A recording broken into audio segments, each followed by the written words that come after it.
حضرت اویس کرنی رضی اللہ تعالیٰ عنہ مسلمان ہوئے، بڑا دل چاہتا تھا حضور سے ملنے کو، آئے بھی 2 دفعہ، آپ نے باتیں سنی ہوئی۔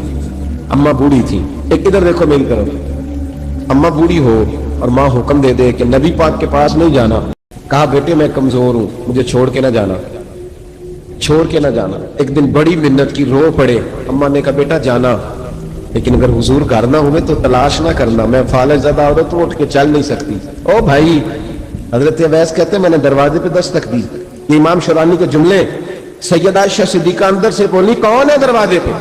حضرت اویس کرنی دروازے پہ کھڑے، کون ہے؟ بڑی عاجزی، بڑی درویشی، کہنے لگے اماں جی ایک فقیر ہوں، یمن کا رہنے والا ہوں، ایک فقیر ہوں، ایک درویش ہوں، یمن سے آیا ہوں، محبوب سے ملنا ہے۔ اب وہ تو گھر میں حجرے میں تشریف فرما نہیں ہے، باہر دیکھ لو، مسجد میں یا کسی جگہ تلاش کر لو۔ حضرت اویس کرنی کی آنکھوں میں آنسو آئے، کہنے لگے وہ آئے تو بتا دینا کہ ایک کرن سے فقیر آیا تھا۔ یہ امام شورانی کے جملے ہیں۔ حضرت عائشہ کہتی ہے مجھے بتانا نہیں پڑا، محبوب گھر آئے تو آتے ہی پوچھنے لگے عائشہ کوئی آیا تھا؟ علم غیب رسول کے منکر اس حقیقت کو بھول جاتے ہیں، غیب مانا کہ راز ہے لیکن راز اپنوں سے کب چھپاتے ہیں۔ نبی کریم صلی اللہ علیہ وسلم کوئی آیا تھا؟ حضرت عائشہ نے سوال کی یا رسول اللہ آپ کو کیسے لگا؟ حضور فرمانے لگے کسی کی خوشبو آ رہی ہے، کسی کی، یہ امام شورانی کے لفظ ہے، کسی کی، اگرچہ غالب خوشبو خود محبوب کی ہے، کسی کی خوشبو آ رہی ہے۔ کہ حضور کرن کا رہنے والا کو فقیر آیا تھا، سلام چھوڑ کے چلا گیا۔ جناب عائشہ کہتے ہیں حضور کی آنکھوں میں آنسو آئے، میں نے کہا حضور وہ گیا کیوں؟ تو محبوب نے فرمایا اس کی ماں بوڑھی ہے۔ یہ رحمت صلی اللہ تعالیٰ علیہ وسلم نے مولا علی شیر خدا اور حضرت عمر فاروق، بندے بھی حضور نے وہ چنے جو سرخیل ہیں دونوں، مولا علی فاروق اعظم امیر المومنین، دونوں کو بلایا اور بلا کے فرمایا یہ میرا جبہ لے جاؤ اور میرے بعد، میرے وصال کے بعد وہاں جانا کرن میں تمہیں اویس ملے گا، اسے میرا جبہ دینا۔ اور دیکھو کیا خوبصورتی ہے لفظوں میں، یہ بات ان کی شان کو کہاں سے کہاں لے گئی۔ محبوب فرمانے لگے اسے کہنا میری امت کی بخشش کی دعا کرے، اسے کہنا میری امت کی بخشش کی۔ حضرت علی المرتضیٰ کا رتبہ بھی ان سے زیادہ ہے، جناب عمر کا رتبہ بھی، اس کا مطلب ہے بڑا بھی چھوٹے سے کبھی کبھی دعا کے لیے کہہ سکتا ہے کہ یار میرے لیے دعا کر دینا۔ نبی کریم علیہ السلام نے جبہ دیا، جبہ دے کے بھیجا۔ حضرت عمر گئے ملنے، جناب مولا علی گئے، جا کے پوچھا وہ کدھر ہے؟ کہا وہ دیوانے سے ہیں، گھومتے رہتے ہیں۔ جب ملاقات ہوئی تو حضرت اویس کرنی دوڑے آئے، جناب عمر کہنے لگے آپ کا نام اویس ہے؟ کہنے لگے ہاں عمر فاروق میرا نام اویس ہی ہے۔ پھر آگے بڑھ کے کہنے لگے علی آپ کی طبیعت مبارک ایسی ہے۔ پھر وہ جبہ وصول کیا، کہا محبوب نے کہا تھا امت کے لیے دعا کرنا، تو حضرت اویس نے فوراً سر سجدے میں رکھ دیا۔ اور داتا صاحب حدیث لائے ہیں، محبوب فرمانے لگے اللہ تعالیٰ بنو کلب کے قبیلے کی بکریوں کے بالوں کی تعداد کے مطابق اویس کرنی کی دعا کی برکت سے میری امت کو جنت میں داخل کرے گا۔ اتنا بڑا اعزاز، اتنا بڑا اعزاز۔ حضرت اویس کرنی رضی اللہ تعالیٰ عنہ نے دعا کی۔ تیسرے شخص نے کہا کہ اویس ان کی زیارت کر لو جنہوں نے حضور کی زیارت کی، ان کی زیارت کر لو، چلو آپ حضور کی زیارت نہیں کر سکے تو زیارت کر لو۔ تو حضرت اویس کرنی اٹھ کے قریب گئے تو جناب علی المرتضیٰ جناب عمر سے کہنے لگے حضور کی داڑھی مبارک میں کتنے بال سفید تھے؟ زیارت تو نہیں کی، داڑھی میں کتنے بال ہیں؟ انہوں نے یہ نہیں کہا ہمیں پتہ نہیں، کیونکہ سوال دوسرے کا تھا۔ کہا کتنے بال سفید تھے؟ تو یہ نہیں فرمایا مولا علی اور جناب عمر نے کہ ہمیں پتہ نہیں۔ کہنے لگے ویس آج آپ ہی بتائیں گے کتنے سفید، آج آپ ہی بتائیں کتنے ہیں۔ تو حضرت سیدنا اویس کرنی کہنے لگے محبوب کی داڑھی مبارک میں 17 بال سفید تھے، 17 بال سفید تھے، یہ ان کی زیارت کا حال۔ حضرت اویس کرنی نے ہمیں بتایا کہ دور رہ کے اطاعت صحیح کرنا، تمہارا ذکر دربار رسول پہ بھی ہوگا اور دربار خداوندی پہ بھی ہوگا۔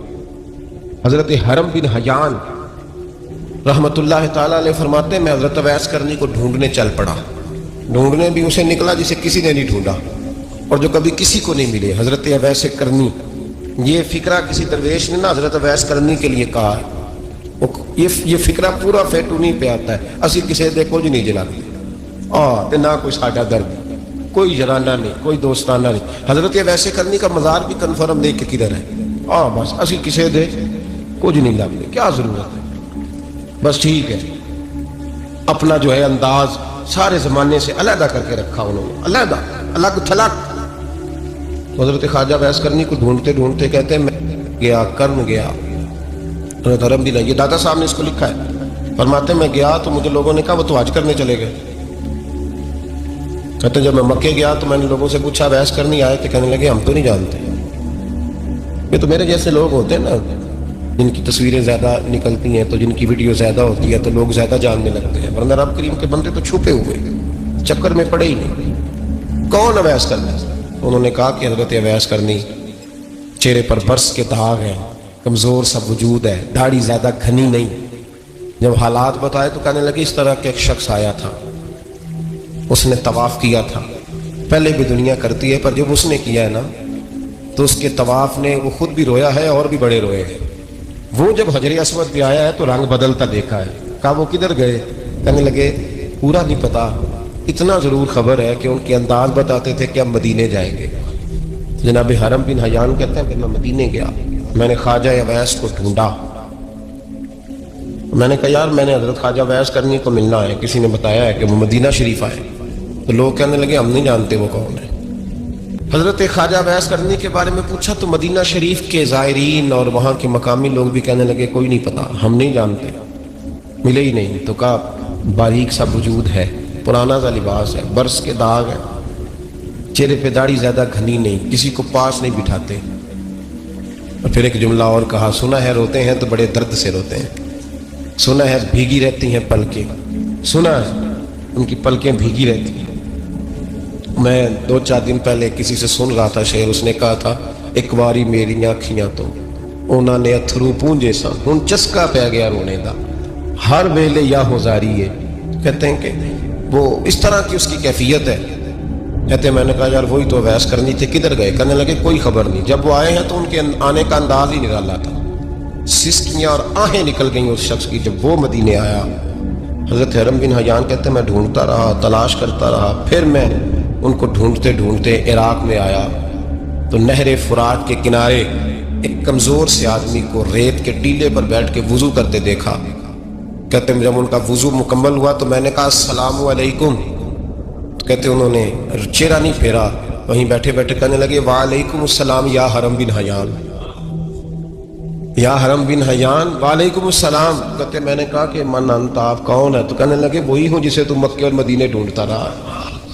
تو کہتے میں نے کہا حضور آپ میرا نام کیسے جانتے ہیں؟ حضرت اویس کرنی بول کر فرمانے لگے، کہنے لگے کیا کہا تو نے کہ میں تجھے کیسے جانتا ہوں؟ فرمانے لگے تو مجھ سے پیار کرتا ہے، عارف تو روحی من روحی کا، میری روح تیری روح کی جاننے والی ہے، یہ روحوں کا رشتہ ہے، یہ خطا نہیں جایا کرتا۔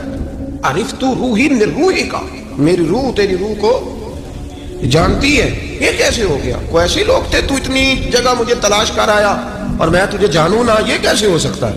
یہ کیسے ممکن ہے؟ تو ڈھونڈتا رہا گلی گلی اور میں کہوں کہ میں تجھے جانتا نہیں؟ فرمایا حرم بن حیان میں ہاں میں دعا کرتا ہوں اللہ کی بارگاہ میں کہ رب کریم مجھے اور تجھے جنت میں اکٹھا کر دے۔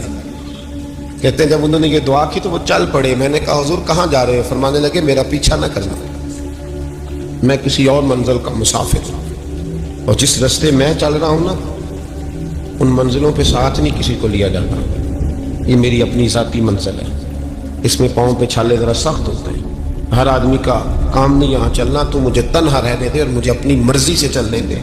کہتے میں نے منت کی تو کہنے لگی بس انہیں جدوجہد بڑی کی تھی تو تیرے ساتھ ملاقات کر لی، تجھے پہچان لیا، تیرے ساتھ بات کر لی، ورنہ میں کہہ چکا ہوں اسی کسے دے کچھ نہیں لگ دے۔ اسی لیے میں نے حضرت غالباً امام شورانی رحمۃ اللہ علیہ کے حوالے سے پڑھا ہے کہ قیامت کے دن جب حضرت اویس کرنی جنت میں جائیں گے تو ممکن ہے اس وقت بھی لوگوں کو دیدار نہ کرایا جائے، بلکہ امام شورانی کہتے ہیں اللہ 70,000 فرشتے ان کی شکل کے پیدا فرمائے گا اور ان کے جھرمٹ کے اندر چھپا کے انہیں جنت میں داخل کرے گا۔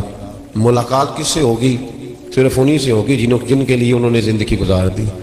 یا خدا سے ملیں گے یا مصطفیٰ کریم سے ملیں گے، یہ بھی لوگ تو محبت کریں، صالحین کا پیار، نیک لوگوں کی محبت، صالحین کی محبت رستہ آسان کرتی ہے۔ خواجہ اویس کرنی رضی اللہ تعالیٰ اپنے آپ کو چھپا کے رکھا ساری زندگی۔